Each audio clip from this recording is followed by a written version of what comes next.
Maybe. The back end shows a completely black screen as soon as I go live. Cute. I'm waiting for it to go live on the public side.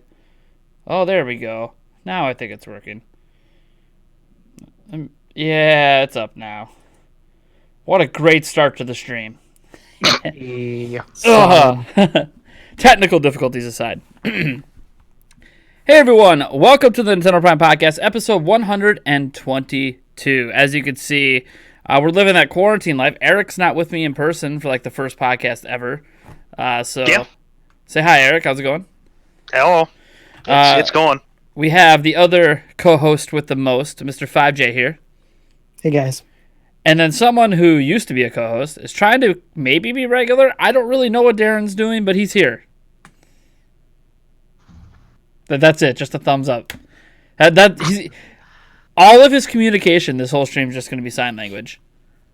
This whole studio setup going, I want to be on a lot more. We'll see me a lot more. Nice. All right. So first off, how's it going, everyone? We haven't had one of these in like a month, I believe, was like the last one. That's kind of when everything in Wisconsin started getting locked down with all this quarantine stuff. And then I had to homeschool my kids. And to be honest, I was so tired at the end of Thursdays that I couldn't stay up until 9 o'clock to even do a podcast. But now that I've been doing it for a few weeks, I kind of adjusted to things, and we're back. We have a lot to get to. Really, three big topics, but all three of them could literally probably be an hour on their own, because we just haven't. All four of us haven't talked in forever about games, like in general, but let alone games. So, like I like to start every podcast. We're gonna start with what have we been playing lately, and then we'll just talk a little bit about what we've been playing. I'm sure one game in particular is going to dominate the conversation a little bit. I don't know which game that is. I don't know. We'll find out. Do I just go there right away? Because I know if I go straight to Darrin, I know what's happening. Let's do it. All right. Actually, you might be surprised. What have you been playing lately? No. Which is like the last month since the last podcast. So lately, I've been playing. I just beat Doom Eternal on PS4. Yes. I played the first Doom on Switch when it came out. Well, not the first Doom, but the 2016 reboot. Right. Loved it, and the second I beat the game, I was like, I cannot wait for a sequel. And Doom Eternal came out on the same day as Animal Crossing, and I was like, I'm gonna play Animal Crossing, then wait a couple days and play Doom. So I played Doom, beat it. Obviously been playing lots of Animal Crossing. New Horizons is awesome. I have gripes with it, but I mean, I've sunk hundreds of hours into it already. Jesus. I mean, yeah. You had a lot of free time.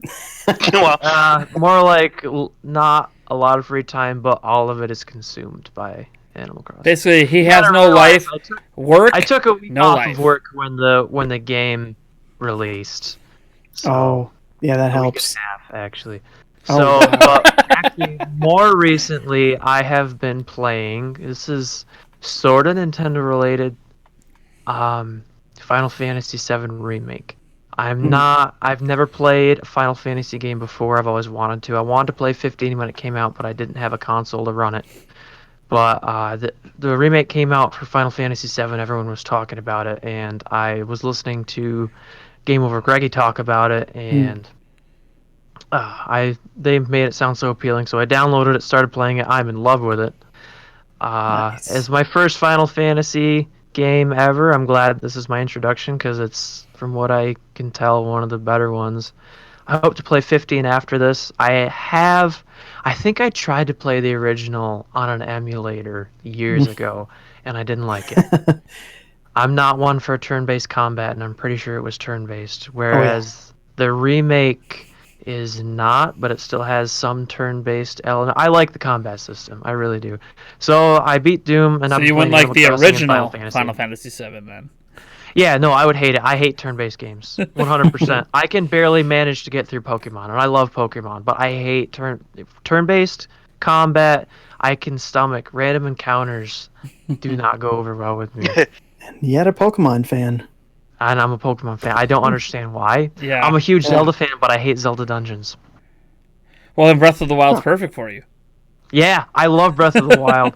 Absolutely. The shrines are like my favorite addition to the game. 100%. It's I so hated the it's like divine it's like beasts. everything you like about a dungeon with none of the extra crap.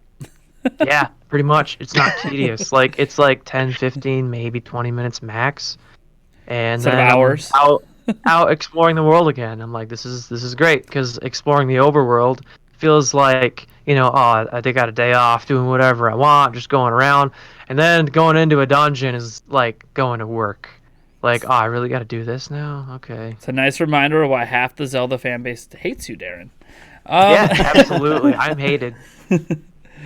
That opinion is not popular. And another opinion that will get me crucified is Breath of the Wild soundtrack is my favorite in the series, hands down.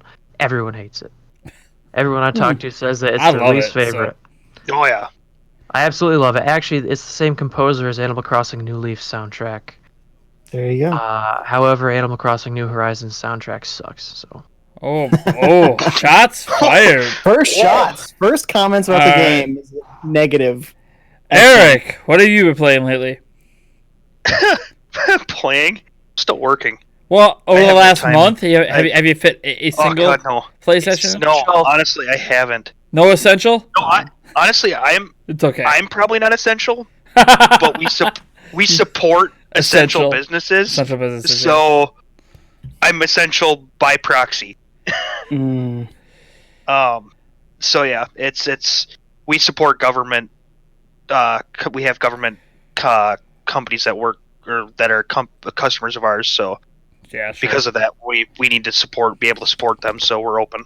Which one thank company God. I mean, that I work honestly, for is a Department of Defense contractor. So that's Oh, there why you we're go. open. yeah, So same deal. yeah. yeah, I So, work mean, for but- you people. That's why you Yeah. haven't seen me. yeah, right. Because I am definitely not essential. Nate, you didn't have to take the quarantine that seriously. You're not going to catch it through the computer screen. No, but I have 3 kids I'm homeschooling with 3 different grades at 3 different Yeah. schools. Oh no, I know. It's Ugh. crazy. It's crazy. And my fiance actually works at Essential job now. She is a caretaker full time, so I literally have no help. I am a full time teacher. I suppose that's what they can call me now. Essential. Can you believe some people like choose homeschooling? Oh my god, I don't know why. Why? I guarantee my kids are learning way less with me than they ever Oh. learned in a school. I did 1 year of homeschooling, but it was 7th grade, and basically my parents handed me a bunch of workbooks and were like, "Do these," and I was like, "All right." I sat and watched TV all day, and I'd finish them. I'm like, best school ever. I Learned know. nothing. It's like oh, so it's like my son Aiden goes to school 8 hours a day, right? And I know there's 2 recesses and a lunch break in there. We're Yeah. done with all the schoolwork in an hour. Something's not adding up, and somehow he's gonna pass the grade. Okay. But like, I look at his report card. He takes like 8 classes. He's only taking like 2 now. So only 2 of the classes are essential. So is this We like already knew that. is this like the government admitting that most of the classes are bull crap in school? I don't know. I mean, well-rounded educations are nice. So Yeah, well-rounded. He still learns English and math. Huh? Everything else Yeah. apparently does not matter. Yeah. I mean, granted, he's only in 1st grade, but still, nothing else. Like, he had social studies, not anymore. huh? History class, completely irrelevant to graduate 1st grade. Anyways, But 5J, what have you been playing I will- lately? Sorry, 5J. Before you go, I will say that I did actually update my Switch newest update just before the podcast. So yeah, You're ahead of me. I still haven't updated, so Nice. I haven't been able to. Well, we'll get into it when it's my turn. 5J, what have you been playing lately? Like Darren, I was playing Doom Eternal. Beat that game as well. Man, that game is so good. I cannot wait for that to come to Switch. I'll definitely double dip. Man, excellent. You gotta check that out. And then I've been doing a weird one. I'm a retro guy, as you know, and I've been getting back into the system called the Atari Lynx. Ooh, Look at this Nice. beast. blast So- from the past. This one is modded for TV out. There's a little DIN port there. So I would like to be able to make videos with this thing. It has a brand new screen that you can actually see. Isn't that amazing? So I've been playing a bunch of Lynx games, and then I just started Animal Crossing a couple of days ago. I think I'm on day 3 today, but I'm making good progress in that time. Nice. Cool. Animal Crossing. That's about The one and it. only. Like 60 hours into it, which compared to Darren's nothing. But I guess I have more of a life. I don't know. I can't just take a week and a half off life. I've been homeschooling your 3 children, so we can cut you a break. And I have them all the time, like literally all the time. So I'm single, so. But yeah, 60 hours in Animal Crossing: New Horizons. I don't have the new Switch update yet because I fight for time with my Switch because I have 60 hours, but my fiance's got 140. So wait, is she? Who started the island? Her? No, I started the island. She didn't even start playing it until like 2 days later. She saw me playing it. She's like, "That's cute. I want to play." I'm like, "Sweet, come, sure. Here's your account. Get on my island. Let's go." So how does this work again? Do you guys have to develop the same island? Yes. Ugh. And I can do more than she can. Yeah. How? So basically, the island doesn't really move forward unless I get to play, but then she's playing all the time, so then the island doesn't move forward. So she's meeting the goals, but it's not advancing you to the next thing. Well, she doesn't even know what the goals are. Like if she goes. Did you play New Leaf, Fivejay? Yeah. All right, so it's basically like he's the mayor, she's just a villager. Yeah, so like if she goes and asks Tom to look like, "Hey, what can we do next?" It doesn't tell her anything. Yeah. It's like you can pay off your house. He's got to do it because You can he's pay off your their house. resident representative. Is what they call it in this game. Ugh. See, I didn't worry about all the talk about this along the way because I was like, I'm not going to share an island with anybody, but you are. So I'm curious how it works. Hence why I did some time hopping to unlock some things so she has more things to do. Oh, Nate. Oh, Nate, I've been time hopping in Animal Crossing since before you were born. That makes me so sad. That makes me so sad. Why? Hey, man, why? He's having fun. Why? Is it? Give me your purest viewpoint on why you shouldn't time hop with someone with limited time. I'm just busting on you. If I had limited, like if I miss like a fishing tourney because of work, I'll go back. But I don't care about that. So far, I haven't had to do that. I just time hop just to unlock things like the museum. Just like basic things. I wasn't time hopping for events. I was time hopping just like, I want my museum. I want this. I want that. And I'm not waiting the 3, 4, 5 days. I'm just going to unlock it now because by the time I get to play again, it might be a week because every time I have free time, guess who's on my Switch? Because when does she have free time? When the kids are in bed. Same time as I have free time. And we do play it together. Admittedly, we play the game a lot together at night. And it's fun. But pretty much we just fish the whole time. And that was cool when it turned into April after March because we were kind of sick of the March fish. So then you got but now it's like, okay, I'm ready for the next month now, so I get some more fish. Although we did you striped bass. Yeah, it's the thing is, I haven't really deep dove into an Animal Crossing game since GameCube. I've dabbled in all of them, but none of them really kept my interest. So this one's kept my interest the longest. And apparently, I'm not even sure why. I think it's just got a better progression system, at least to start. Yeah. Like, there's goals. And it could take a while to get to those goals. Even with time hopping, it's not like you instantly can get KK Slider to show up. Like, there is a kind of a path to go on it, to adding new villagers to your town. And then there's the whole element of just, like, you get to fully customize everything eventually, and I'm not at that yet. I can't make paths. I can't terraform yet. So I already know, like, oh, that's coming up, and that's going to completely change my town as it is right now because I, like, have random fruit trees everywhere instead of, like, actually organizing things because I'm like, I'm going to be putting paths in anyways, and until I know where my paths are going, what do I care where my trees are right now? Here's the thing, Nate. It's interesting you say that this game has kept your interest longer than others because there's more goals. When, in my mind, New Leaf on the 3DS had way more stuff to unlock in the the town square or whatever it was Sure. called. I'm sorry, I can't remember it. Way more shops to unlock, way more characters, way more events, way more sets of furniture to collect. The New Horizons without the terraforming mechanic is way more bare bones compared to, say, City Folk or New Leaf. Sure. The only thing I could say is it holds my hand better, and that's what I Yeah, I like. think Yes, what it's doing better it does. is it's actually preventing you from doing some things and making you learn the pieces along the way, and then giving you a little more, and then giving you a little more, and giving you a little more. Just Right. So it keeps you yeah. engaged more, I guess, Yes. because it holds your hand more, like Nate was saying. Yep. And that's what I meant by like the goals. It's like it's really structured in a way for brand new players. And while I'm not new to it, I appreciate that like.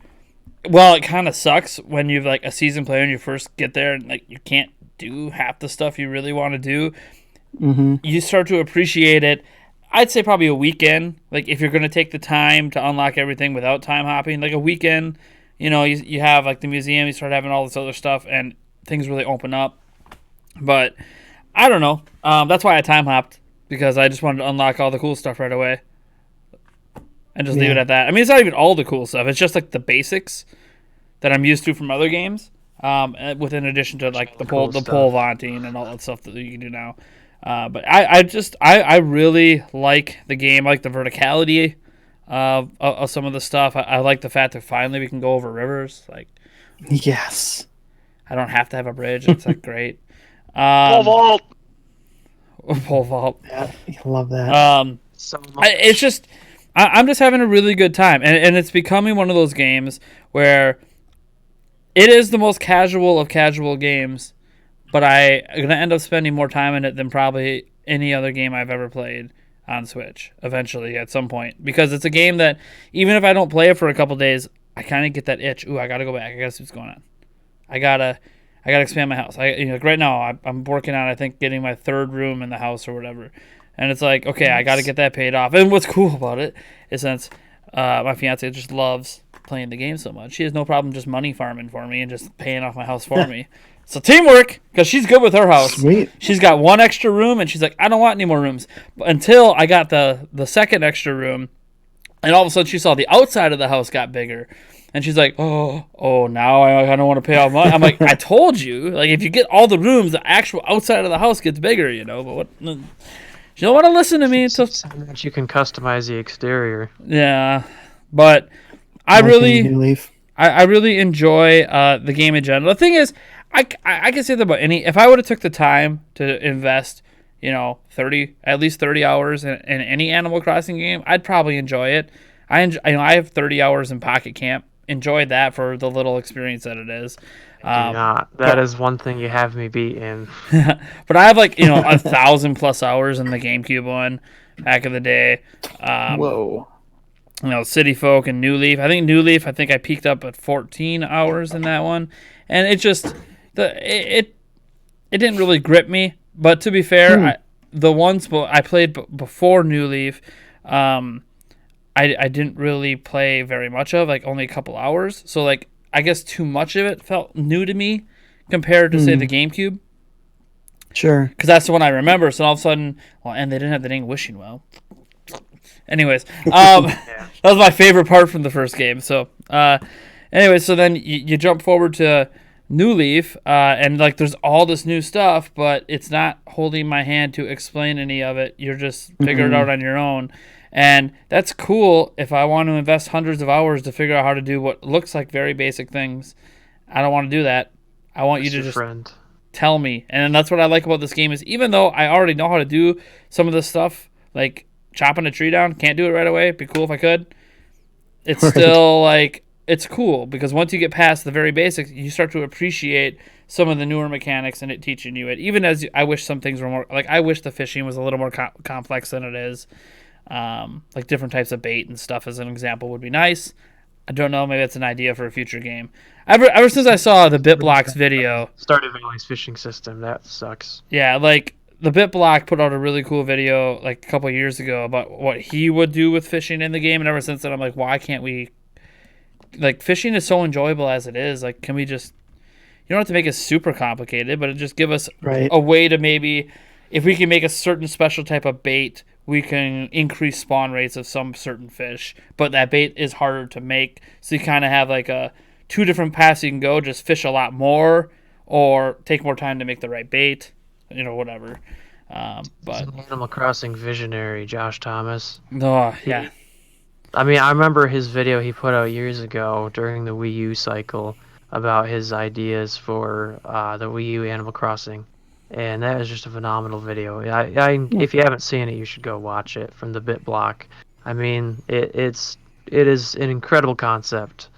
Yeah. I mean, it was basically our first look at what an HD Animal Crossing would look like, pretty much. Yeah, he puts out some great Animal Crossing content. I think he's got a journal going right now through his town every day, what he's doing. Excuse me. So, I don't know. I'm having a lot of fun with Animal Crossing. Going to have a lot of fun with it for a long time. I think I think how much my fiance has been playing the Switch is why I haven't played anything else. Because I have a stack of games I'm trying to get to. I'm trying to get to Link's Awakening from last year. Trying to get to Pokemon. I'm trying to finish off the Luigi's Mansion 3, which I'm doing a better late than never review of, but I can't get a hold of my Switch to play it. So it's like, oh, you want to play Switch? Hey, I'm playing Animal Crossing. You want to play with me? I guess if I want to play a game, I don't have a choice. Let's play Animal Crossing. Right, and if you buy her a Switch, she's not going to want to start over. No, She she's just not. wants to She's do. not. She's gonna be like, no, I'll get the Switch and you get that other one. Yeah. Like, but the other one's on my secondary because I can't change the main system because that'll mess up Animal Crossing 2. So that's only my secondary one, and then I can't have same. No, Nintendo, fix that, by the way. Make it so I don't have to worry about where my save files are at. But yeah, it doesn't bother me, and I know she'll eventually grow tired of it and not want to play it. But like, I appreciate that she actually wants to play a game that I like playing, because we haven't played a game together since New Super Mario Bros. U on the Wii U back in the day. So it's been a long time since we even played a game together. I think we played a little bit of 3D World as well, but she wasn't as into that one. Even though 3D World is better. Subjective opinion. Completely. No, it's not. As a subjective. multiplayer It's a game, better game. absolutely. Yeah, exactly from a multiplayer aspect, that game is leaps and bounds over New Super Mario Bros. U, 100%. In your opinion. In my humble opinion. I'm not gonna make an argument for the other way because, like, I think your humble opinion is what 99% of people think. So, I always have opinions that seem to go against the grain, like how amazing the Super Mario Brothers movie is. Anyways, Whoa. yeah, Please is that dedicate a segment to that sometime. We've discussed we've discussed this podcast in the past. Yes. Okay. We've been there. We've been there, Oh, God. or how much Ocarina of Time sucks. Anyways, let's Whoa! let's move. Heyo. Actually, I don't actually think Ocarina of Time sucks. I just don't think it's even in the top 10 Zelda games of all time. But Wow. I think all the Zelda games but one are great. And I Ocarina of hate Time makes it dungeons, into the great But I side. love Ocarina of Time. Anyways, let's move on. Get a That's little like 90% of the game. The other 10% is meaningless side quests. oh boy. That just made a lot of people mad. What I just said there, meaningless side quests. Oof. Well, the only side quests that matter are in Majora's Mask. Let's move on. Second topic. Oh no. The second topic of today. We're actually going to kind of discuss what we think is the most impressive third-party Switch port, and what about like that means for each of us? Because it for some people it could just be I'm shocked to see Cuphead on Switch or whatever. For other people it could be, well, what's the most technical impressive one? And it's weird because this week, particularly today, they dropped like 3 kind of big-ish port announcements to Switch. So Jump Force Deluxe, for those that Jump Force was I think it's a Dragon Ball Z fighting game or something like that. It is a cross anime fighting game. Okay, yeah. So I don't know a lot about it. Naruto So. versus Naruto, Goku. Okay, yeah. I just saw Goku and I was like, okay, cool. Goku Dragon Ball, cool. It was really cool, but apparently it did not live up to expectations. Yeah, I just remember people panning it when it came out, and I just okay, cool, we're getting that a game that probably most people aren't gonna play, based on no one be playing it anywhere else. So, then they got World War Z is apparently coming, and we also have apparently Crysis Remastered is coming as well to Switch, and that was leaked like right before we were going to start the podcast. So now it's in the thumbnail, and I have the least amount of information about that one because I just saw the headline, and I'm like, oh, cool, another big third-party game is coming to Switch. Awesome. And obviously, it's hard to talk about those 3 games in particular if they're impressive or not yet because they're not here. So it's hard to judge, how those games are going to look or perform, or if they're even playable. Or worth playing on the system, but I know that Crysis Remastered. A big deal with that is it uses CryEngine. We don't really have any CryEngine games yet on Switch or any big. I think there's one like an indie was using, but we haven't had any like AAA style CryEngine game on. Nothing on this scale. So it'll be the first time for that, and it's being remade supposedly in the new CryEngine. So we'll see what's up with that. And that's according to the metadata on the website. Dug up the image that's in our thumbnail that has the Switch listed on it. And then the other ones, let me bring up those other ones just to briefly touch on them. Where are you? So Saber Interactive is the one bringing World War Z. For those who don't know, Saber Interactive is who brought us The Witcher 3 Wild Hunt. Yeah, and they're also the ones bringing Crysis to Switch as well, and all the other ports on all the other consoles. Yeah, so they are quickly becoming a pretty big go-to port company. And World War Z, by the way, is actually considered a really good game for those who maybe haven't played it before. Whenever someone says World War Z, I think of the movie. Is the video game based on the movie? I've never played it.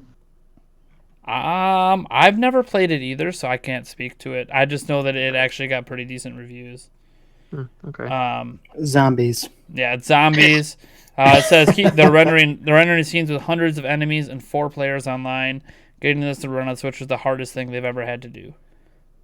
Yeah, I guarantee it won't run that well. Well, we'll see.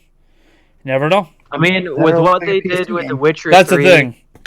After Witcher 3, I don't have any doubts about what they can do. If someone told me that The Witcher 3 was going to be on Switch, I would have said no. Well, let's start here, Darren. Is that your most impressive game ported to Switch? It is. I was going to say, yeah, The Witcher 3. That game running on Switch as well as it does is absolutely insane. And now it's even better. I guess if anyone can pull off hundreds of enemies on screen, 4-player online multiplayer, running at a smooth frame rate and resolution on Switch, I guess that it's Saber Interactive because of their amazing work with The Witcher 3. I mean, Witcher 3 is maybe the most impressive one I've played because I own it. I played it a little bit. That's another game on my back catalog that once I'm done with Luigi's Mansion, I'm kind of going back. So, but I did play it just to take a look at it because I really wanted to see how impressive it was, and I got to play it after they did one of the more recent updates where they unlocked all the settings, which is great because now you can basically... How many hours did you put into The Witcher 3 when it first came out? Because I remember you were talking about it when it first came out. You played it on PC? Yeah, I played it on PC. I had like 45 hours. I've played some of it. I haven't played much of it on PS4. I started it. I'd like to play more. Here's my thing. Whenever something cool comes out on Switch that's out on other consoles, I'm like, oh, cool, I'm going to play that. But I really want to play it and have it look really nice. I'm just going to get it on PS4 Pro. I'm sad to say because I'm glad all these games are coming to Switch. For the longest time, Nintendo consoles were the only consoles I had. And I'll just say, hey, if you ever get on a plane, let me know how that works for you. Yeah, exactly. That's the thing. Can't take it on the go. Can't take it on the go. Yeah. But if all you do is if you only game at home, obviously why not go for the best looking version? Yeah. I totally get that. Like PC. Dude, I got my PC stuff right there, man. I'm PC Master Race all the way. I got no problem 100% going for the best graphics in the world. It's just even though I don't have a gaming PC, but we need to talk about that, Nate, because Yeah, we gotta do something about that. And you know what's cool about that? It makes for an excellent streaming PC for podcasts as well. Anyways, not that you need that much to do that, but it's interesting. Thinking about a game like The Witcher 3 on Switch. Yeah, it's crazy. You know, it's considered one of the best games, if not the best game of the generation, especially for multi-platform third-party games. And to have that on Switch, I think, just blew everyone's mind. Not so much that we have it, but that it looks as decent as it does. Like, it doesn't look like a piece of crap. It's something that Witcher fans actually are like, yeah, you know what? I do want to play this on the go. Like, this is passable. What's more impressive? What's more impressive, Nate? What? The Witcher 3 on Switch or Breath of the Wild on Wii U? Witcher 3 on Switch? Why would Breath of the Wild be impressive on Wii U? It was made for that system. It's impressive that it was made for that system. Why? What about it impresses you? The Wii U is more powerful than an Xbox 360 and a PlayStation 3, so what about it impresses you? Because Breath of the Wild is it's a huge game. Let me ask you, do you think Breath of the Wild would not have been possible on, say, a PlayStation 3? Keep in mind, it got Grand Theft Auto 5. The Last of Us. All right, that is a valid point. I'm just saying that, like, I think you're underestimating. We're not talking about the Wii. We're talking about a system that is on par with systems that had games bigger than Breath of the Wild. Right. I don't know. It seemed because... Is it because Nintendo doesn't make games like that? No, it's because third-party companies really didn't put their big games like, The Witcher 3 on Wii U. You know what I mean? Well, third parties kind of dipped out after like a year, anyways. Right. Obviously, because the Wii U was a sales flop. But I think where he's probably going with this more is that you don't kind of associate those types of games with like the Wii U. Yeah. The bigger games like that. Well, I mean, to a certain extent. So you're kind of tricked into thinking it's not very powerful. Xenoblade like Chronicles when you say X. Wii U, I think Super Mario Bros. U. You know what I mean? I think Wind Waker HD. I think Xenoblade Chronicles X. I think so good. Breath of the Wild, which is the best game on Wii U. Graphically. I played Xenoblade X, and I thought it looked like crap. Parts of it does, and other parts look pretty good. Yeah, some of it looks good, but I mean, faces overall, are detestable. Don't look at any characters' faces. Yeah. Exact opposite of Final Fantasy VII Remake. The characters in that game look incredible. Sweet. I think we're going to have to have a podcast sometime debating the virtues of the Wii U.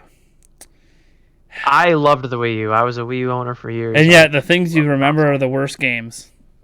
That's not true.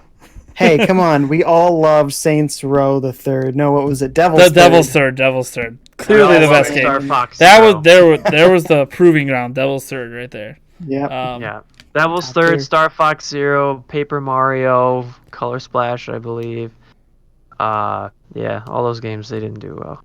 It had the Mass Effect games on there. Had Assassin's Creed. Yeah. Black Flag. Black Flag, which was one of the really good ones. Yeah. Side note, Assassin's Creed Odyssey is like one of my favorite games of all time. Oh, I still haven't played it. Dude, it is. I know. I have a PS4 copy. I will mail you. I don't have a PlayStation 4, so it won't help. All I got, see that PlayStation 3 up there? I got that. Oh, okay. So I have a PS1 in my closet somewhere. Nice. But I will have a PlayStation 5, so eventually I could play it. Dude, I'm hopping on that PS5 train. You better believe. You better believe. SSD technology. Anyways, all right, so we know Witcher 3 for you. Eric, just at a glance, because I know you haven't played a lot of the games. Yeah. I mean, what would be most impressive to you for third-party ports to Switch? Not necessarily impressive. The one that I love the most is Cuphead. I haven't played it on Switch, but I have played it, and the fact that knowing it's on Switch is just amazing.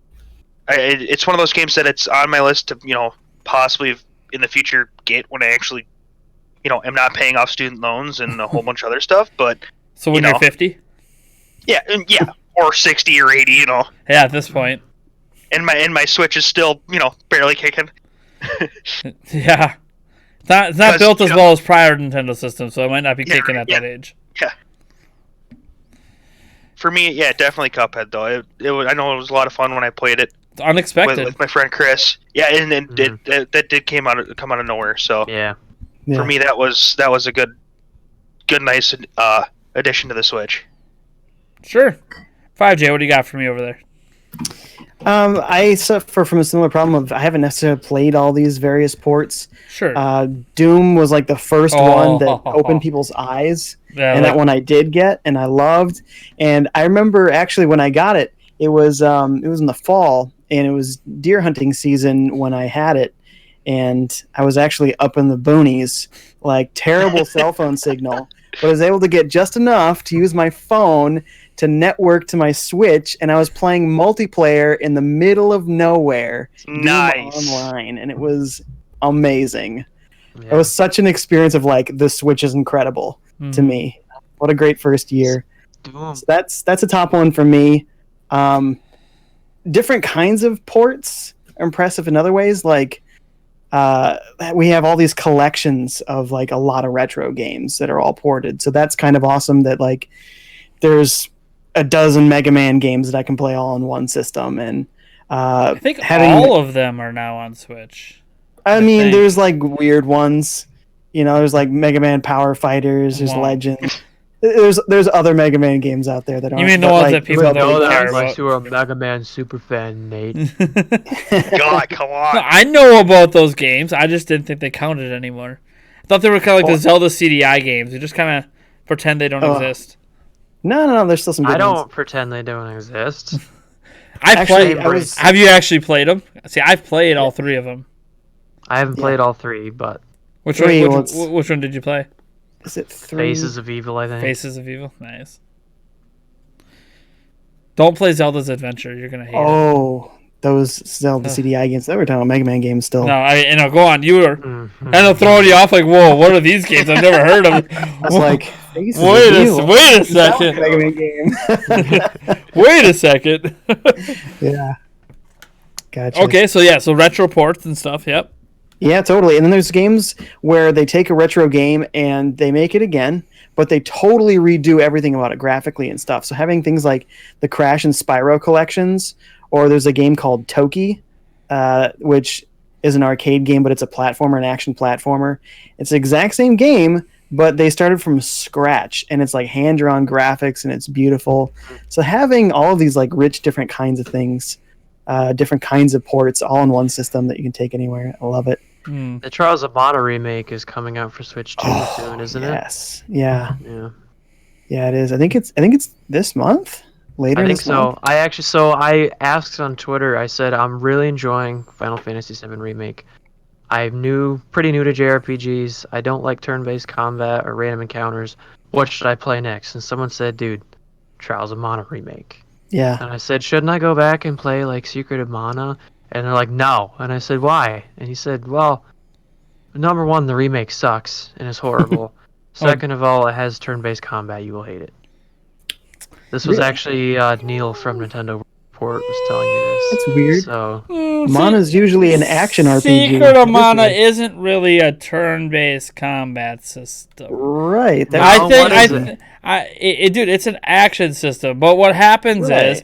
where people get confused is, you're controlling 3 characters, and it's a multiplayer game, but you can play it by yourself. And then when you're playing by yourself, you'll hit a button to go into a menu to tell the other characters what you want them to do. Okay. But it's still not turn-based. It's totally But it action. still kind of got that same vibe. Not, in my opinion, Like, at here, all. let me just remove you from this immersive experience to put you through menu options. Ooh. Or you could set it up ahead of time to, like, before you even get into the fight, what kind of attacks or healing you want them to do. It's just Right. sometimes there'll be critical moments where one of your characters was dumb and just got wasted down to like 1 What? HP. AI be And at that dumb? point, sometimes, I'll even hit pause for a second and be like, "What the just happened? What am I gonna do?" But like, Well, anyway, Trials of the Mana anyways. remake. I'm gonna probably play that after. Oh, you the cannot. I Final just Fantasy. can't believe that Neil. I know who he is. I can't believe that he Yeah, you called know Secret of Mana a turn. Maybe he did. Maybe I'm like taking his word. It's only his second favorite game of all time. You are not gonna come in here. I'm gonna look and see what he actually said because I don't want to do Neil dirty. Now Like, the I don't remake, wanna the remake, misquote him. I agree. The remake's trash, but the original is that's where it's at, man. I Yeah. got Eric's Alright, SNES Classic so- here, and Oh, I yeah. still play it once in a He while. didn't. Oh, love He it. didn't say turn-based. That was my own messed up memory. What he said Interpretation. was, if you're not into classic JRPGs, I don't think I'd recommend Game Boy and SNES era RPGs. And the recent Secret of Mana remake is bad. So he did not call it turn-based. Yeah, and That he was just said my he said own- the remake is bad. He didn't say the original. Yeah, he didn't say the Okay. original. He said the remake sucks. Redemption. Which I did I hear agree. that The remake sucks. So, horrible. I did hear that. and I was worried about the Trials of Mana remake, and now they actually like took all the complaints from Secret of Mana and actually looks like they fixed it. So, Isn't the Secret of Mana remake like a ROM? I don't know exactly. That, I just like know that someone it, that they like stole from somewhere. I have no idea. I don't know the history There of was it. so much I controversy took and one. rumors around that I took thing. one look at the visuals of it, and I'm like, you just bastardized one of the greatest games of all time. Like, what are you? I literally was so excited when there's a remake of one of my favorite games of all. What is this? Yeah. This is like Yeah. some indie studio got a hold of it and just put a skin on it. Like, no thanks. I'll pass. Yeah, they've done that with a lot of games, sadly. Like, you're giving Final Fantasy VII this treatment, but this is what you do to Mana? It's no. kind of like those. Seven No, isn't no. even the same game. Like it is, obviously. The story is very similar and whatnot. I mean, I don't know the ins and outs because I haven't played the original, but I mean, if it is just on a different level, on an entirely different level. You know what I mean? Like you can say, "Oh, I played the Ocarina of Time HD remaster on 3DS," but no, if these Right. playing Final Fantasy VII remake is a completely different experience than playing the original, 100%. Yeah. Speaking of Trials of Mana, I'm actually giving away a copy of that game right here on this channel, folks. All you have to do is like the video, leave a comment down below. If you're watching the podcast live, you'll need to do it after the fact. If you're listening to the audio version, you need to head over to youtube.com/c/Nintendo Prime TV, I believe, or YT. And, You're welcome or for just that type, accidental segue. or just like, type Nintendo Prime, YouTube, and whatever. You'll find the channel. Go to the Smart. podcast Google it. episode. Leave the comments, subscribe, hit the like button, hit the bell icon, get all notifications, all that jazz. That gets you an entry in any video I do in the month of April up to the final day of April when I announce the winner. You can get extra Nice. entries. I literally wasn't even going to talk about the giveaway at all. I was just going to mention it down in the comments after because if you're watching this live right now, it does not matter because you can't enter yet. But the thing is, you mentioned Trials of Mana, and I'm like, hey, yeah, it is this month because I'm giving away a copy. I know. And it does not have to be the Switch You're version, by picking the the way. winner, You though. guys can pick whatever system it's coming out on that you want it on. You can get because it's just gonna be a digital code. So, and it will. I will say I don't think I got announced it. It's gonna be a U.S. code because I live in the U.S. So, do with it what you will if you live in other countries. If you're on Switch, gonna it pick doesn't the matter. winner. I don't exactly know how region free works on the other platforms, but I know on Switch it literally doesn't matter. Just make a U.S. account and you can redeem the code. All right. That being said, for me, like it's difficult because I still have The Witcher 3 when I played it and live streamed it in my head. How because I played the PC Ultra Hairworks everything, just max that bad boy out at 4K, running it at like 70, 80 FPS, and I'm just like, this is godly. And then I'm sitting at that same computer, live streaming it from Switch with the downgrade on a 1080p TV that's a little bit further back. And I'm like, okay, yeah, this is like not even close to as good as I remember. But, dude, this thing's running on like a phone. Yeah. An older phone. Like Old Tegra. 2015 phone, 20 nanometer technology, and it's running like this. I'm just like, okay, well, hold on, let me take my stream window, let me shrink it down to the side. Okay, that's impressive. Like, and they unlocked all the settings, so you can change the sharpness. And like, okay, this looks really great because you can now make it so it runs, really smooth. Lock 30 FPS, but smooth. I wish they would unlock the FPS because it's actually been proven if you mess with the settings enough that you can actually get it close to 60. But they didn't unlock the FPS for you to do that. So it's still locked at 30, but you can either get it running at a smooth 30 literally all the time, or you can make it so like the resolution stays close to 720p all the time, but the frame rates aren't as like it's yes. And like my thing is, as a PC gamer, I'm so used to options. Make the game play and perform and look the way you want it to, based on the hardware you have and based on your own personal preferences. You have a low-end PC, it doesn't mean you need to like sacrifice your resolution all the time. You could sacrifice frame rates instead, draw distance, whatever. Or if you have a high-end or a mid-range, you like pick out what you want. And this game reminded me why I really want the settings to be in every game. Every game should give you settings to mess with to make the game play the way you want. And the first game that came out that made me think of that was, and there's only 2 settings in this case, was Fire Emblem Warriors, when they gave you a performance mode and like an all-out mode. I forget what it's called. Where basically you can get really high resolution or really high frame rate. And I was like, this is awesome. Why don't all games have this option? Especially on Switch, which is underpowered. It'd be great if I could choose run at 720p all the time or run at 60 FPS all the time. And I think most people gameplay-wise would choose 60. But if you're someone that doesn't care about that, make it look as pretty as it can while I play. We've seen that before with like Rocket League. Yeah, Rocket League. Performance mode versus graphics mode or whatever. Yeah. And like, but Witcher is just a whole new level. And I understand for what part of being a console gamer is that you don't need to worry about settings, right? You just pop it in and play, and it is what it is, and you just get what you get. And the thing is, it could still be that way. Just because the option menu exists doesn't mean that most players are ever going to touch it. Right. That's like the first thing I do in every game. Because like even when you play on PC now, this used to not be true back in the day, but now things have gotten so modern now. Like Steam will automatically set your settings for you in the game before you even play. So it'll be like, these are your optimal settings. What we consider to be optimal, and you might never touch the option menu to play and be blissfully unaware of what your settings even are. But generally, if you're a PC gamer, you know that you can mess with the settings, so they do. But not everyone does. You know, so people just college student buys a laptop, plays a game. They don't know what the settings are. They don't care. They just play. Right. And it used to not be that way. On PC, it used to be like you would buy a game, and this is like early 2000s or 90s. You'd buy a game, and like sometimes it just won't even run. You might not even get the menu to run until you can get into the settings. And sometimes you'd have to go edit the system file of the game to edit the settings to even get the game to run on your computer because it didn't sense what hardware you had. So whatever settings came out of the box weren't always set to what the minimum specs were. They were always set to like, oh, this is where we ideally want you to run it. But if you don't have that, the game might not run. Then you'd like go on your dial-up internet and try to figure it out. And then you realize, oh, you have to go edit the system file. But now it's not like that. So I feel like games in general need to have more ability for the end user to customize their own experience, especially now that almost every main console works on some form of PC architecture now.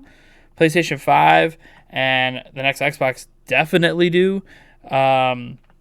And obviously we know Switch is working more off the ARM architecture, but still off GeForce, which is PC. So like it really, I think that just needs to be an option more often. So that impresses me, I guess, is that now that they've done that update, because I wasn't there at launch, that we could do that. So that to me makes The Witcher 3 more impressive than anything else. But I mean, nothing beats Doom. Like when that was the first really like, wait, no. Yeah. Doom? No, you're okay. Yeah, we're gonna get Doom, and it's 2 FPS. Like, no, we got Doom, and it rocked on Switch. We're getting Doom Eternal. Yeah, I don't even know what it's like on Switch, but it's probably gonna be awesome because the first one was awesome.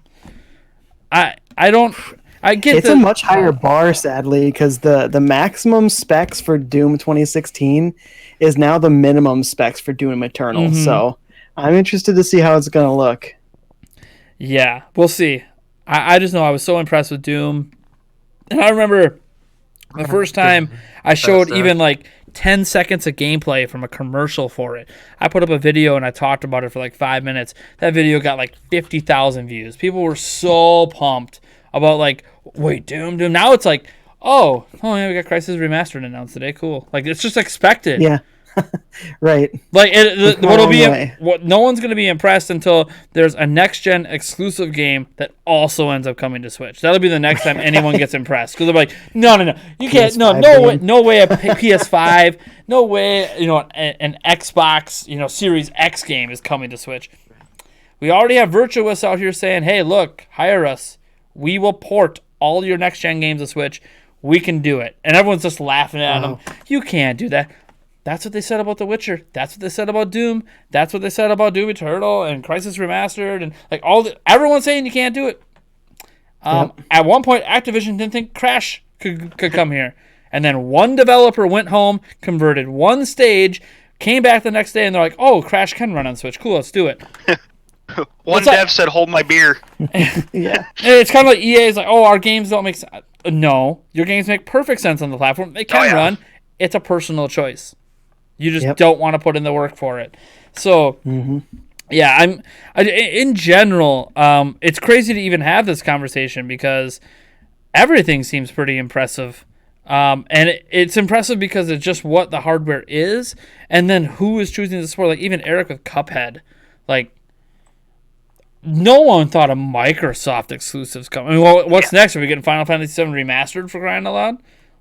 Last of Us 2, is that coming over? I mean, everyone's loving Switch now. So, Sony, what are you bringing over? Because you're going to let Microsoft steal all your thunder? I mean, it's crazy to me. The support Half-Life Switch is Alex getting. with Labo gloves. Heck, we have VR on Switch, thanks to Labo. That's crazy. It's crazy. I don't know. So we have one last topic to touch on quick, and it's probably the one that I don't know what's happening. This is one of the drama fest. I love it. It is one of the craziest stories I've ever. It's the most drama for a Switch exclusive or a Nintendo exclusive game I've ever seen in my life. I love it. And it's with a franchise that everyone's kind of aware of, but a lot of people haven't even played.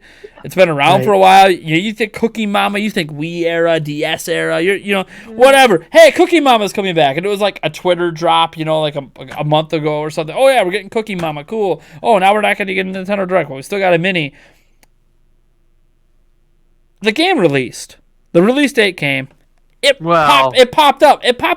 You could go buy it on the eShop and download it if you saw it in the first hour or so. Yeah. Oh, wow. So there are some people out there that actually have the game downloaded and can play it right now. There's been live streams of it. Apparently it's not very good.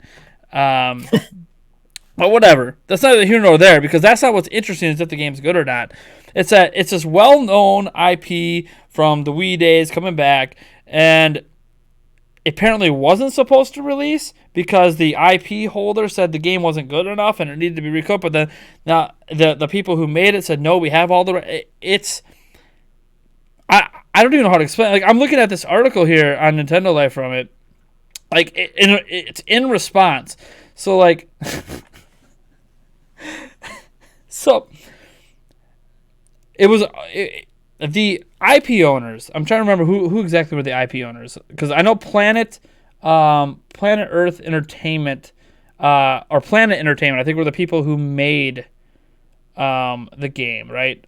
Yeah, Office Create owns the IP rights, and Planet Entertainment were the ones that made the game. And Office Create released this big, long statement about how it was an unauthorized release. It was never supposed to come out. We told them it needed to be made more time in the oven.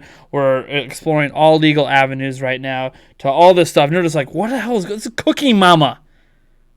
What is happening? Well, Planet Entertainment fought back and put out their own giant statement about how they have the right to do everything they're doing.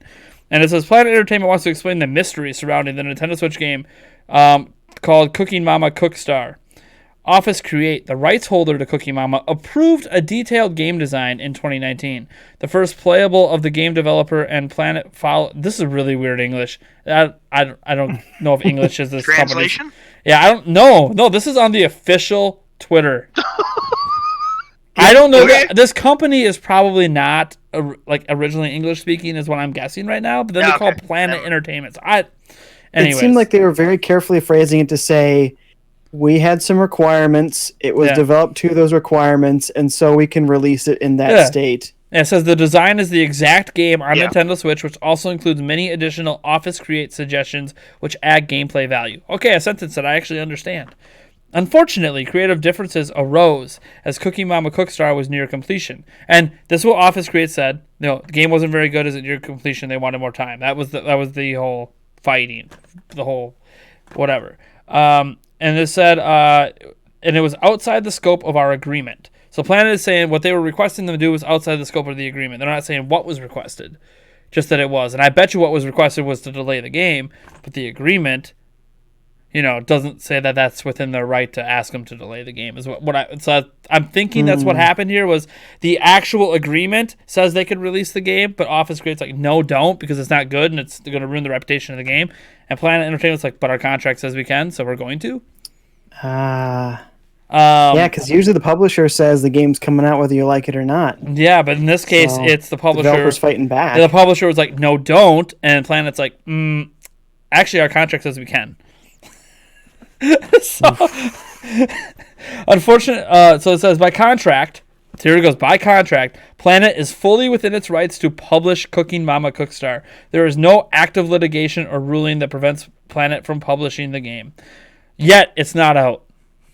So, Cookie Mama fans have been very enthusiastic about Cookie Mama Cookstar, including the many new features, including vegetarian and unicorn food, potluck party plus, and more. Does anyone feel like Nate is saying Cookie Mama? Cookie Mama, yeah. Cookie Mama. Sounds like saying Cookie Cookie Monster. Mama. We appreciate the overwhelmingly positive response and support from Cooking Mama Cookstar fans. Office Create has our total respect. We thank them for their wisdom and wish them well. This is basically just a big Pretty much. Yeah. like, Pretty much. hey, we're gonna do what we want, so screw you. But Yeah. the game is still not up, and you still can't buy it anymore because obviously, I'm assuming Office Create went to Nintendo and was like, yeah, what's going on here? Like, this isn't supposed to be out, and Nintendo doesn't know what to do because they are the IP holders, whereas these other people are like the people who made the game and are publishing it. It's all confusing. Plus, there supposedly it was a PlayStation 4 version being made that was never authorized or part of the contract, according to Office Create. So this was never supposed to be Switch exclusive only, and apparently the PlayStation 4 version was being made. And notice how Planet Entertainment didn't address any of that because I'm pretty sure that part was a big no. Like, Office Create as the IP holder would know if they approved a PlayStation 4 version. So it sounded like Planet Entertainment was going to kind of sneak that out there too, and that obviously got stopped. But are we ever going to see this game like actually be out like it's supposed to? Yes, there are some people that have it, and I'm sure there's a ROM of it out there somewhere. Like, what is going on? This is like a known IP that's been Nintendo exclusive forever. Like, what is happening? Remind me of the parties here. Complicate this. You're talking about the publisher and the developer? No, okay, so Planet Entertainment has the ability to, according to them, they have the permission to publish a game that they developed. So they are the developer and the publisher. Office Create Interesting. is the IP holder. Now, usually what happens is you have the developer and then the license it out. Yeah, normally what happens is the IP holder is publishing the game. Or they Gotcha. grab like Nintendo to publish the game or something, but they own the IP. Yeah, kind of like Pokemon kind of gets all messed around, but Nintendo has some rights there. Anyways, this is different. What should have happened in the language of the contract should have been that Office Create publishes, but that's not the language of the contract. Language of the contract is Planet Entertainment could publish the game, Right. but it sounded like Office Create didn't want them to because the game was not up to the standards that the IP had in the past. Right. Even further And complicate. Planet Entertainment's not disputing that it's not up to the standards. They're saying that the standards don't Right. matter. Yeah. We can do what we want. We can do what we want. because that's Standards what were. It met the standards agreed to. Yeah, basically Right. there's Yeah, we showed them a build. They approved of that build, but they wanted changes made. We made some changes. They still weren't happy. Doesn't matter. Contract doesn't say it matters if you're happy. It just says we can publish on this date and we're done. And Yeah. the important thing is Planet is saying, because Office Create said they would pursue legal action. Planet Entertainment saying there's no legal action. But that's just right now. Who knows if there's anything coming down the line. Maybe there isn't, because maybe the lawyers went through it and realized you guys did sign a really stupid contract. Yeah, this is weird because usually the publisher and developer are different parties. So the fact that the publisher and developer is one party and the developer is not the IP holder, that's where it really gets complicated. So yeah, that's weird. I'm not gonna confess to be an expert on everything going on with this, because I'm not a big Cookie Mama fan. I played it back on Wii and it was great, but I'm just confused. This is something I can see a really tiny indie game studio having a issue. This is a game Nintendo advertised on their Twitter.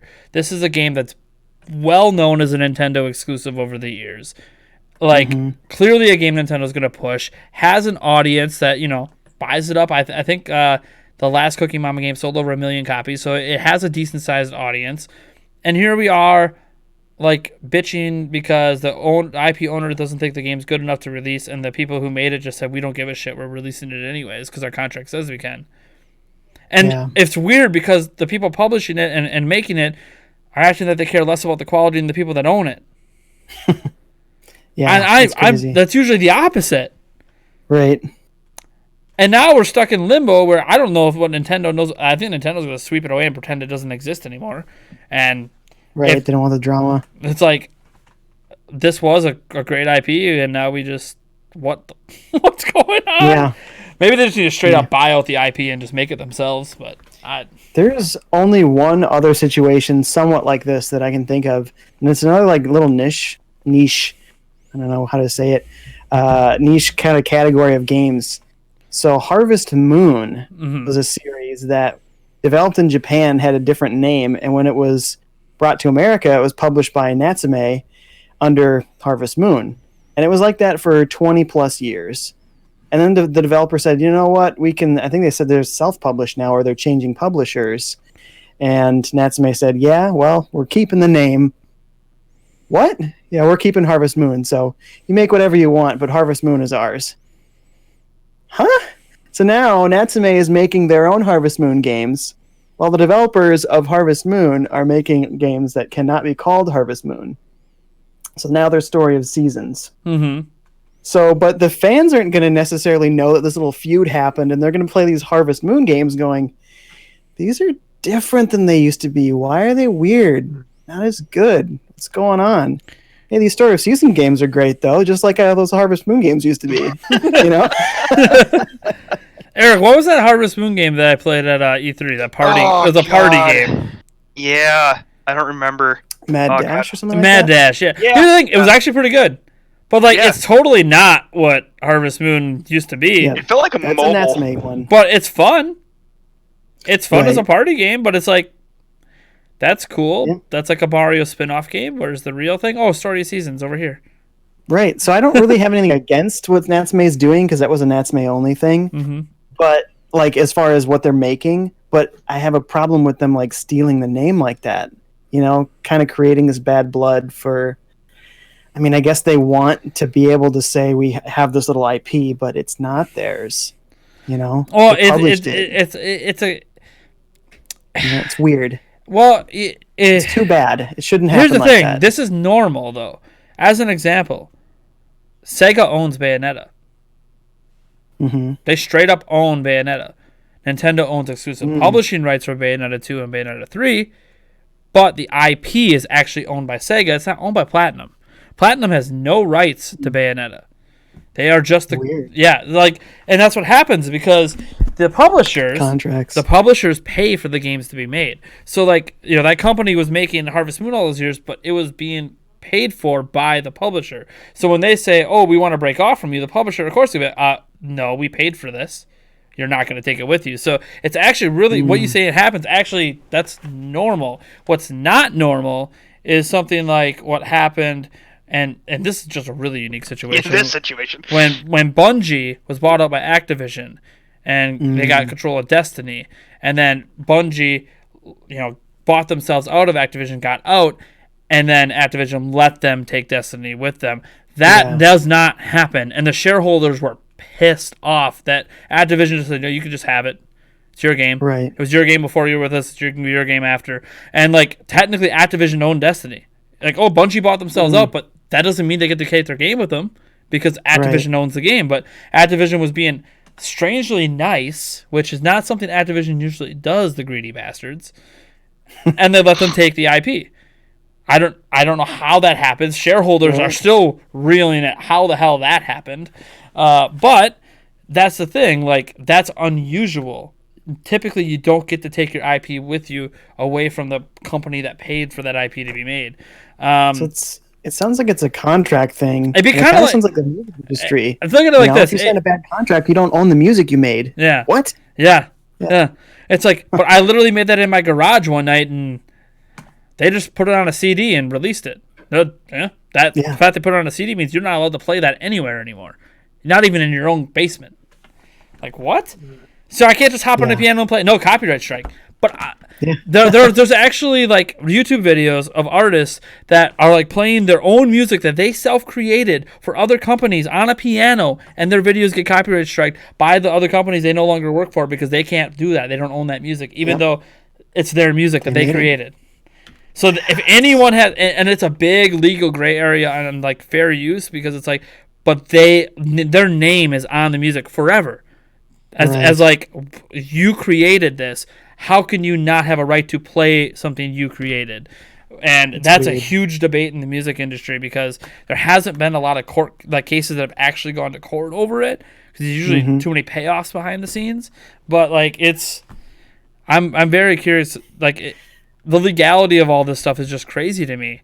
And now I'm thinking of another weird thing that happened. Do you remember when there was a picture of a monkey? He took a selfie with a photographer's camera, and they posted it online, and it went really viral. And then they got sued by some like animal rights organization saying you don't own rights to that photo. The monkey does because he took it. Yep. What? The monkey owns the rights to the photo? Okay. Well, here's the thing. But you don't represent the monkey. Right, and they ruled in the monkey's favor. The monkey won. What a sound legal argument you made, monkey.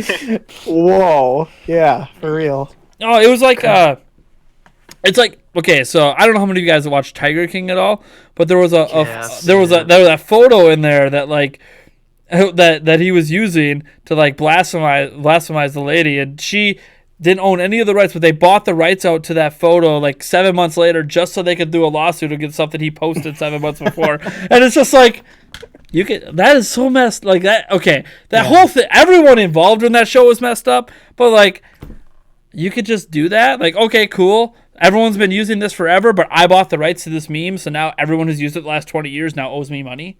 Like, like what? But that's just the way the world works. And with game developer, like what's happening here with Cookie Mama, like it's literally just baffling to me that this could still happen, and it's so public. Yeah. Like this stuff doesn't go public. You talked about the Harvest Moon situation. There was no public riffraff. There was no like, okay, that's the way it is. We're just gonna make a new game. It's cool. Like, yeah, I'm sure they wanted the Harvest Moon. Whatever, cool. You guys keep making Harvest Moon knockoffs. We're gonna make our own and be fine. And it's kind of 2 days ago, a listing popped up on Amazon for the new Cooking Mama game, and I guarantee this is a misprint, but it said the publisher is 2K Games. Let's just throw another wrench in the whole thing. Yeah. Now 2K's involved in this. Yeah, I was seeing tweets by people saying, "Oh yeah, 2K is publishing the Cooking How Mama deep? game." How deep does this go? What? It's Nintendo Switch exclusive. Nintendo advertised it. Nintendo has actually partially published prior games in the series. Yeah. So now does Nintendo own rights in it? What is happening? Nintendo can't keep their own ducks in a row. Like, what is going on in the world right now with everything happening with the pandemic and all the games being delayed and like consoles being sold out? Like, here we are with a game that was supposed to come out, is apparently done, and we just can't, even if it sucks, we just can't play it because everyone's fighting. And now we'll probably never get to actually have a real release of the game pretty much ever. It's just going to live on forever as a game that some random dude somewhere actually got in that hour and is pirating it world over because there's no other way to play it. The secret Cooking Mama game. Yeah, that's what it'll be. It's like the Satellaview Zelda games. Oh, jeez. Right. Like, even if it's not an amazing game, the fans of the series will want to play it. Yeah. I mean, there's going to be probably enough redeeming factors in it that people would be okay with it. Like enough people would be Right. okay with it. Because there's plenty of games that like aren't great, but there's enough people playing it that it's all right. Like they're happy. So why? Yeah. At this point, if there's a game that's playable and there's no legal thing happening to like try to get it to be better made or whatever, then at this point, just release it and let the people who wanted to play it play it. Yep. I mean, it's already done. Make a little money off it instead of bitching on Twitter. 20 years down the road, the people who were lucky enough to get this game, are they going to sell their Switch off for mass amounts of money because it's extremely rare if this game never comes back out? I wouldn't. Just wait for the one developer copy that's on a Switch cart to go up on eBay listing for $3 million in Right. 5 years. Yeah. Like, this is just nuts. I don't understand why this happens publicly. Behind the scenes, I get it, but the reason it happened publicly is because the game came out and then it vanished, Yeah. and everyone's like, "What? It was here and then it's not." Okay, maybe it's a blip on the eShop. Oh wait, no. This company says it's not even supposed to be out. The other company's saying, yes, it is. Right. This would be Very few like games have vanished like that. I'm trying to think. This would kind of be like what's that company in Canada that works with Nintendo all the time? It makes like the Luigi Mansion games and stuff. Because they're completely independent. Nintendo doesn't own them at all. Next Level Games. Alpha Dream? I think it's Level Games, or maybe it's not them. Let me actually look it up. Luigi's Mansion. Made the Mario and Luigi? No, Luigi's Mansion 3. Mansion. Oh. Pretty sure it's Next Level. Yeah, Next Level Games. Yeah, it could be. Next Level Games. They're a company. They're a game development studio out of Canada. Nintendo does not own any of them, not even 0.5%. They literally freelance work, and they just choose to only work with Nintendo for now. And they say we never want to be bought out, even though they only make Nintendo games. It'd be like them releasing a game that Nintendo paid for because the contract says they can, even though Nintendo told them it's not good enough, needs more time. Right. Yeah. Like just unheard of. And there's even been like a recent so game developers that for Nintendo that are now stuck at home and even in Japan and not able to work. They're just like doing these interviews and they're like, oh yeah, Nintendo gives us as much time. Like we have no deadlines. There's literally the game's done when it's done. That's how internal Nintendo works. We don't have like specific like we have targets, but like if we don't hit the target, it's not like people are fired and you're in trouble. It's like it's cool. No, you need an extra 2 years. We'll give it to you. Hence Breath of the Wild. Sweet. Like, yeah. Like it's just Metroid Prime 4. it gets frustrating. Of course, it does get frustrating as game fans. But it's like Nintendo doesn't do contract temporary hire crap. Nope. You're with us as long as you want to be with us, and you're getting paid either way. Like they don't have to worry about fluctuating. Like, oh, we spent $200 million making Breath of the Wild 2 or whatever. Well, beyond Breath of the Wild, beyond marketing, all of those were employees that you were paying either way, whether they made that game or not. So they didn't like go out and mass hire 500 new people to make the game. They just said, oh, hey, look, Monolith Soft, we own you. Let's take like 3/4 of your staff and throw you at Zelda. We're cool. We're paying you anyways. Right. So like the numbers at Nintendo, when you hear, oh, the game costs this much to make, it's a little innocuous because they didn't hire specifically for that game usually. Like there's hires right now going on for the Zelda team, but like they're planning to like hire you for 30 years. It's not just for this one game. Right. So I don't know. This whole situation, I just wanted to play some Cookie Mama. Damn it. It just seems like a career-ending move for the developer / publisher. I mean, this series, unless Nintendo buys the series out, it's got to be dead. I don't know. Well, but the IP can live on, right? Because it's owned by the other company. Well, it's owned by all publisher. I know, but it's owned by this. But here's the thing: I think they both look like terrible because the developer / publisher is publishing the game against the wishes of the IP owner, even though the contract says they can. But the IP owner is also not honoring the contract and just letting this be a bad game in the series and just move on with it. You know, like it happens. There's bad games in series all the time. It doesn't need to be the end of the franchise. Right. Like just let the Not bad every game Dr. come out Mario and is just don't work. magnificent. Like don't work with that company again, and you'll be fine. Whatever. You know, you can even quickly get someone else to make a different one or whatever. But they're like, nope, we're not going to honor the own contract that we signed, and we're going to take the game down and now we have this fight going on that isn't even happening legally, but yet the game's still not available. So now they look like crap. What company's going to all work with them if they won't honor the contract? So it could be the end of the franchise. I hope it's not. Maybe Nintendo will step in at some point, but move on to Cooking Papa. Cooking Papa. There you go. Let's just be real. The only cooking game you guys need is Overcooked anyways. Overcooked 2. We're good. Oh, but here's the thing, though. Wild. My wife loves cooking games, but she didn't like Overcooked because it stressed her out. Well, it can be stressful because there's a... Right. It's not like a traditional cooking game. Right. It is, but it's not. It's more like a new... I could be like kind of a new version of Burger Time, except instead of like enemies getting you, it's how fast you can get the orders out getting you. Because what do you do in Burger Time? You're making the sandwich, before you get, taken by one of the enemies. What are you doing here? Making the food and getting it out to people before the timer's up, and you got to get X amount of orders out. It's, I love Overcooked. It's fun, but it is. It's not like Cookie Mama is a very different kind of game. Diner Dash would be more similar. Yeah, Diner Dash would be. Yeah, let's just be honest. Where's the Gordon Ramsay cooking game? I mean, yes. Yeah. The Food Network. I want to know have their names on some. Food if my games. fish is raw, I want him telling me it's fucking raw. Yeah. Gordon Ramsay coming out to just slapping me, and telling me it's raw. God damn it! Even if it's like heavily censored and there's like bars over his mouth and stuff, it's bleeped. Switch lets AO games on there. Like, just let it... Hey, all the game has to be is you barely even have to cook anything. You just have to have Gordon Ramsay yelling at you, and people will buy it. Totally. People will cook bad on purpose just to have Gordon Ramsay yell at them. And they could just recycle the stuff that he said on many, many TV shows in the past. Yeah. Or you can play Gordon Ramsay. You taste the dish. Tell me what's wrong with it. I don't know. Too much salt! Too much salt! Yeah. Wanker. Like, you can play Gordon Ramsay and decide what to yell at people, and just have clips of him yelling at people. Yes. Yeah, make it one of those text-based games where you just choose which response to give. And then Gordon Ramsay actually says it. It's like clips, and they just serialized. Just Hell's Kitchen, but you get to choose the responses. Yeah, nice. Order brings back.